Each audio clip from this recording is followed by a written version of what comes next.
Hello, friends, and welcome to tonight's reading. I hope you have on your cozy pajamas for tonight's reading. We're only reading one book tonight, and it's a pretty special book, The Ellises and the Time Machine.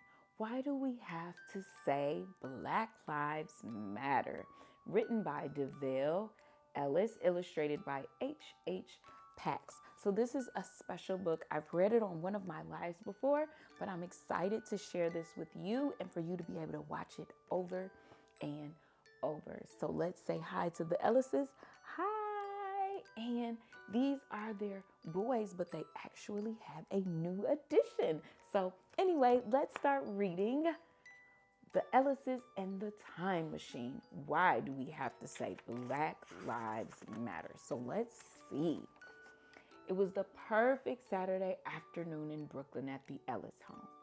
9-year-old Jackson and his father, Devale, were watching the basketball game in the living room when Jackson curiously asked, "Yo, Pops, why do we have to say Black Lives Matter? Doesn't everyone know that?" "You would think so," said Devale, "but isn't it racist to only say Black Lives Matter?" asked Jackson. Devale turned off the TV and turned to Jackson. "Black Lives Matter doesn't mean that only Black Lives Matter." It was time for reinforcement, so Devale called Kadeen. "Kay!" Kadeen walked into the living room with 3-year-old Kaz on her hip and 4-year-old Cairo on her tail. "Why are you screaming as if there were a fire, Devale?" asked Kadeen. "Because I'm dealing with something more dangerous than a fire," said Devale. "All right, everybody head to Jackson's room. It's time for a history lesson." "History is boring," said Jackson. "I'm too young for history lessons," said Cairo, shaking his head. "Well," said Kadeen, "how do you expect to know where you're going if you don't know how you got there?" "That's right. And history is never boring when you're learning the truth," said Devale excitedly. "I can't believe we're missing the game for a history lesson," Jackson said. "You and your big mouth, Jackson," said Cairo. Devale was super excited because he knew that the boys had no clue what was behind the closet doors. As Devale opened the closet doors, a huge bright light followed by a gust of wind finally got everyone's attention. Jackson jumped up. "What the?" Kadeen cut him off before he could even think of finishing his sentence. "Watch your mouth, boy." Cairo jumped in. "Daddy, is that a time machine?" said Devale. "Wow, the inside of the closet that holds Jackson's clothes and sneakers now looks like a spaceship." Kadeen buckled Kaz in and made her way to the cockpit. "This time machine is only accessible with parental guidance. Buckle up, it's time for an adventure," said Kadeen. Kadeen typed in the year 1619 as Devale raised his hand high and yelled, "Countdown, we all say truth on 1. The family counted down together. 3, 2, 1, truth, as Kadeen smashed the big red button. With warp speed, the family zoomed to a different dimension where 1619 was the present day. Slavery. In August of 1619, a ship settled on the shores of Fort Monroe in Hampton, Virginia. An English nobleman by the name of Robert Rich unloaded approximately 20 African captives off the White Lion ship. They sparked a huge turning point in chattel slavery in America. Chattel slavery was legal under the law and allowed for enslaved Africans to be bought and sold as property for free labor. Civil War. From 1861 to 1865, the northern states, known as the Union, and the southern states, known as the Confederates, fought over slavery and state rights. The 7 Confederate states, South Carolina, Mississippi, Florida, Alabama, Georgia, Louisiana, and Texas, wanted to continue to own slaves and expand slavery into the West following the election of President Abraham Lincoln. The Confederacy declared war with the hopes of starting their own country, but ultimately lost to the Union. Lincoln signed the Emancipation Proclamation in 1863, which symbolized the freedom of enslaved Africans. Congress formally passed the 13th Amendment to abolish slavery 2.5 years later in 1865. The Union Army entered Texas on June 19, 1865, to mark the end of the Civil War and enforce the abolishment of slavery. Today, this is known as Juneteenth. The Vagrancy Act, although formerly enslaved Africans were now free, a law was put in place in Virginia, then followed throughout the Confederate States that forced any person who appeared to be unemployed or homeless to work in plantations. This law directly targeted newly freed blacks looking to rebuild their lives after the war in 1866. The Vagrancy Act remained a law until 1904. Black codes, although the Confederate South lost the Civil War, its leaders waged a political war on the freedom of black people. In late 1865 into 1866, Southern states like Mississippi, South Carolina began enforcing laws which made it mandatory for blacks to work under labor contracts and carry written documentation. Newly freed Southern blacks were at risk of being arrested and getting into forced labor again. They were not allowed to vote, carry weapons for protection, gather in groups for worship, or learn how to read or write. Although northern and western states did not enforce the exact laws, many discouraged free blacks from residing there. Jim Crow. During the Reconstruction era, the former Confederate states created laws that demanded separate public spaces based on race. These spaces included restrooms, restaurants, schools, libraries, and public transportation. In 1896, the U.S. Supreme Court used the Plessy versus Ferguson case to uphold the separate but equal doctrine after the Reconstruction era. The facilities for blacks were rarely equal, as the majority were either underfunded, inhumane, or non-existent. In fact, many public places in the South refused to create separate accommodations for blacks or refused them access altogether. Racial segregation by Jim Crow laws were considered constitutional until they were overruled by the Civil Rights Act of 1964 and the Voting Rights Act of 1965. Ku Klux Klan. In the mid-1860s, the KKK formed to prevent black people from gaining political power and sought to suppress their rights. The group upheld white supremacy by using voter intimidation and targeting violence towards blacks, now known as African Americans. This secret organization was composed of Southern white men that often wore white robes, face masks, and burned crosses to evoke intimidation. Convict leasing. Many Southern leaders in government and in business wanted to find a new way to make money after chattel slavery ended in 1865. As slavery was now illegal, several states used the Vagrancy Act and other black codes to imprison free black people, forcing them to work for free as prisoners in the Southern states. Convict leasing existed in America under different names until it was abolished on December 12, 1941. Tulsa Race Massacre.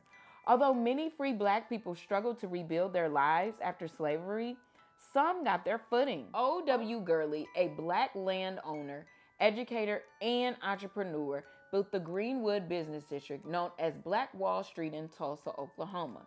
He supported other black entrepreneurs to develop Black Wall Street over 15 years as a beautiful community filled with homes, businesses, and schools. On Memorial Day weekend, 1921, Black Wall Street experienced an event it would never recover from.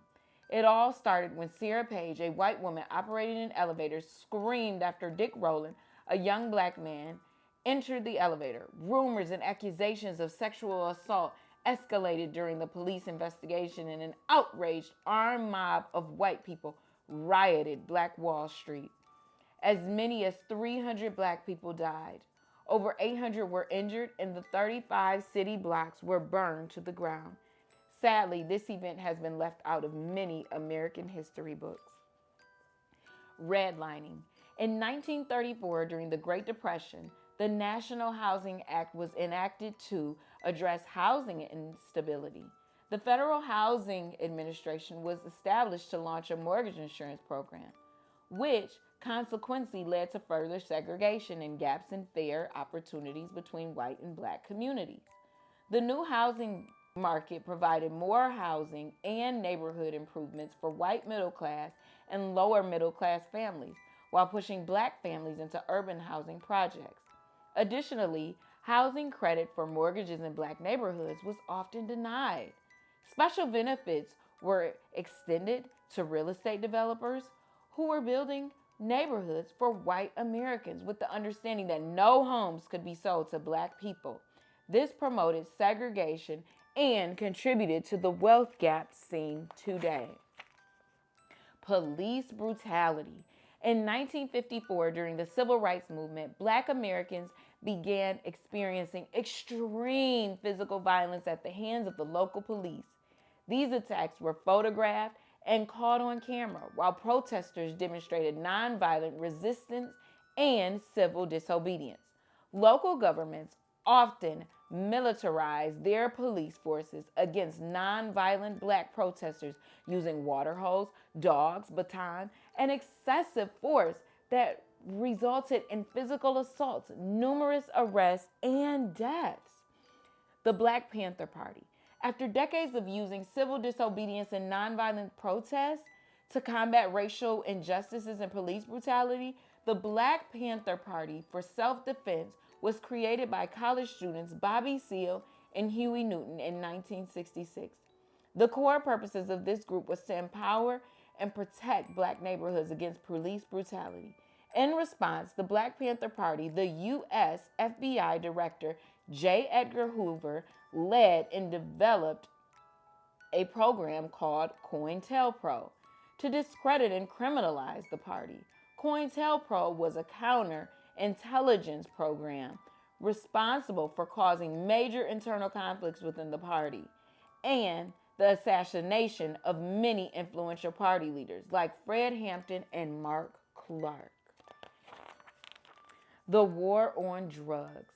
In 1971, just a few years after the end of segregation and gaining the right to vote during the Civil Rights Movement, President Richard Nixon announced the War on Drugs. This national initiative used both federal and local law enforcement to target Black Americans and leaders by disrupting and over-policing their communities. In 1986, Congress passed the Anti-Drug Abuse Act, providing funds for more militarized police forces in Black communities and harsher sentences for drug-related crimes. This created soaring arrest rates for Black people. Mass incarceration. Although slavery ended 131 years earlier and segregation 29 years prior, many Black people struggled to thrive after civil rights movement because of redlining, police brutality, and federal legislations that continued to target and terrorize Black communities. In 1994, the largest crime bill in the history of the United States was passed, the Violent Crime Control and Law Enforcement Act. This bill created a surge in the number of arrests of Black men and women. They were given harsher sentences while private companies began profiting from the prison industrial complex. Black Lives Matter.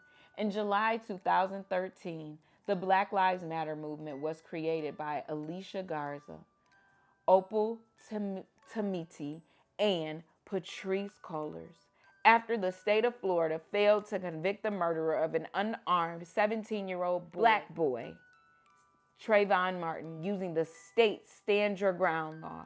The Black Lives Matter movement mobilizes where youth meet most on social media and is a declaration to revolt against police brutality and corrupt criminal justice system that profiles, targets, profits off of, and oftentimes kills Black Americans without consequence. Hey, babe, said Kadeen. I think it's time to go back. Okay. Ellises, time to go back, said Devale. The family put on their glasses and Devale hit the red button. A huge white flash appeared and the Ellises were instantly home. Now back in Jackson's room, after a journey that covered over 400 years, Devale said, so you see, we say Black Lives Matter to remind America that they forgot about us when they said, with liberty and justice for all. So all we are asking for is equality, right, Pops? Said Jackson. Yeah, bro, it's crazy that we still have to ask for it, said Devale. Jackson runs to open his closet. Hey, where you going? Asked Kadeen. The history lesson is over. You don't want to finish watching the game with your dad? Are you kidding me? We need to change. And I can't change anything while watching the game. We need action, exclaimed Jackson. Yeah, said Cairo. Yeah, said Kaz, speaking for the first time. Jackson pushed his mom and dad out of the room and closed the door. Do you think I shared too much? Devale asked Kadeen. Not at all. If they're anything like you, they'll work together to change the world for the better, said Kadeen, as she gave Devale a hug. We got work to do, gentlemen, said Jackson. Yeah, screamed Cairo and Kaz in unison. The end. Now that was a very informative book. Thank you, Ellises, for sharing with us, and I hope you all enjoyed this tonight. Feel free to listen to it again. It has a lot of good information. Some things I even learned myself. Well, Miss Erika loved you joining me today for our reading. I'm going to snuggle up and get some rest, and I hope to see you next time.